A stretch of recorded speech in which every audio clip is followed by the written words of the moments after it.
Welcome to Hire Beyond the Disability, a video series designed to assist employers in recruiting, hiring, and managing qualified job candidates with disabilities.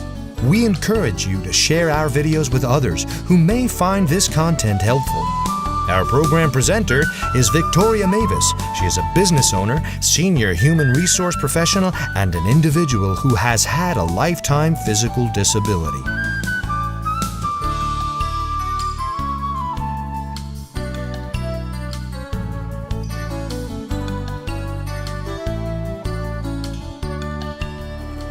Depending on your work culture, it may be necessary to train your employees and your supervisors on what we call disability etiquette tips. Now, you can never actually stand in the shoes of somebody with a disability, but this will help you with the sensitivity that's needed to integrate people that have disabilities into the workforce and also to make everyone feel comfortable about how to work around them. To begin, disability isn't the same for all. There are various disabilities, and what may be accommodating for one form of a disability doesn't work for another. So what you want to do is we're only going to, in this video, cover the most common types. In other videos, we're going to cover some very specific types of personal accommodations. But here's one thing I want you to remember.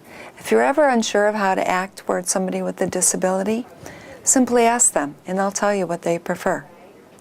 With that in mind, before you offer to help somebody with a disability, you really want to see if they need your help. If they need it, whether they're disabled or not, you really should go ahead and offer help. Individuals with disabilities want to be treated as everybody else. Be sensitive about physical contact.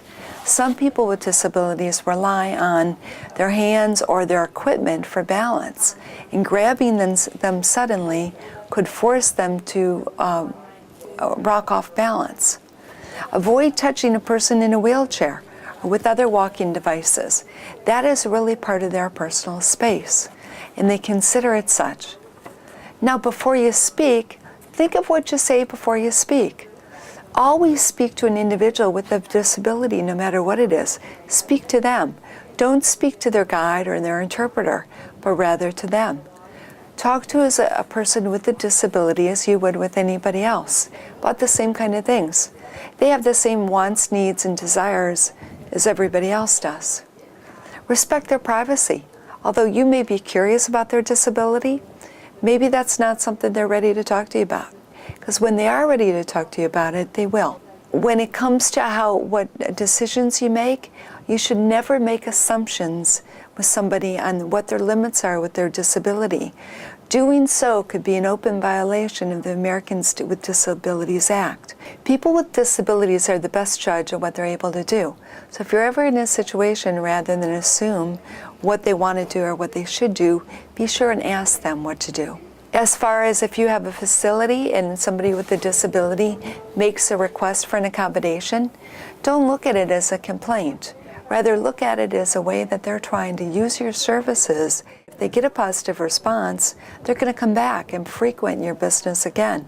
They'll also tell their friends and family, because now they feel appreciated and respected through your services. When it comes to what I call talking terms, this is tough because we hear a lot that isn't necessarily appropriate to say around people with disabilities. In terms of talking terms, you want to always put the person first. So what this sounds like is it's a person with a disability, or it's a person in a wheelchair, or it's a person with cerebral palsy, rather than being disabled. Avoid outdated terms like handicap, cripple, or retarded. Be aware that many people with disabilities don't like the special terms we use, like being physically challenged. So say a person with a disability. You gotta think about, it's the wheelchair that enables a person to get around, participate in life. So it's liberating, not confining to them.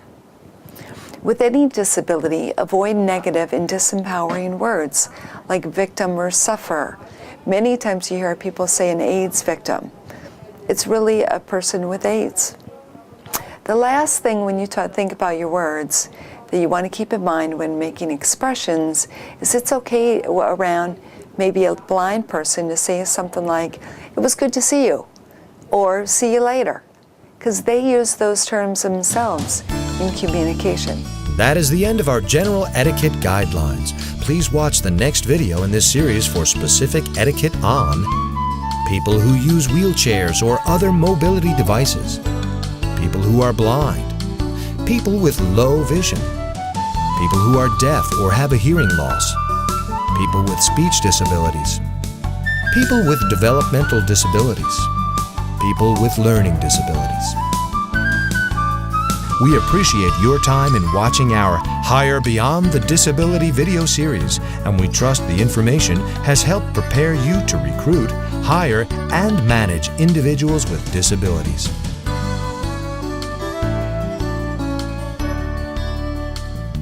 If you have any questions at any time, contact us through the websites listed at the end of this video, or view the Employer Resource Guide in this video series for additional contact information.